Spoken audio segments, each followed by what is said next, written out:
The media has come under criticism for fanning, circulating and allowing politicians, individuals or groups with parochial interest to use their platform to perpetrate hate speech. These indecent expressions, including insults, provocative remarks, ethnic derogations and gender-specific insults, mostly incite violence. These forms of hate speech are mostly recorded during election period, a phenomenon stakeholders in the media space have described as a dent and a threat to peace and democracy. The Media Foundation for West Africa, in partnership with the National Media Commission, the National Peace Council and the National House of Chiefs, convened a public forum on the theme Media, Hate Speech and Democratic Governance in Ghana, aimed at finding a lasting solution to this problem. The chairman of the National Peace Council, Reverend Dr. Ernest Edujemfi, who bemoaned the phenomenon, called on media owners and individuals to employ the use of guideline of hate speech when speaking in the public domain. Ghana, like nations across the world, must encourage social media firms to urgently do something regarding hate speech and other forms of intemperate language. Act 818, establishing the National Peace Council, mandates the Council in Section 2 to facilitate and develop mechanisms for conflict prevention, management, resolution, and to build sustainable peace in the country. It is in the light of this that the National Peace Council, in partnership with the National Media Commission, the Media Foundation for West Africa, among others, developed the guidelines on hate speech and other forms of indecent expression.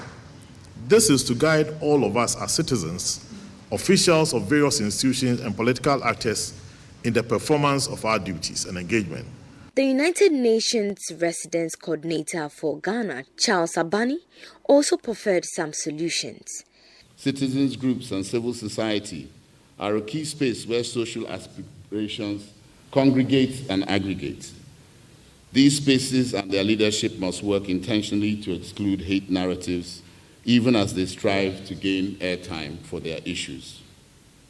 And we must start to promote generative dialogue, moving away from opposition win-lose mindsets on various arguments and contestation, where only one victor can emerge, to a more empathetic and generative conversation, which is key to delivering solutions on some of the key issues where conflict lines exist and where, if you like, we characterize global wicked problems. Executive Director for Media Foundation for West Africa, Suleiman Abrahima, called on the National Media Commission to act swiftly to sanitize the media space. As a nation, we have that responsibility, and as I keep emphasizing, if we don't act, perhaps we'll be getting to a point where it will be late to act in terms of the issue of hate speech and incitement to violence. Because 2012, 2016, 2020, we noticed that these are trends that are on the rise, and we need to really nip it in the bud. It's the constitutional mandate to ensure that journalism practice is done in such a way that it promotes democracy rather than weaken democracy. Unfortunately, we had the NMC chairman here.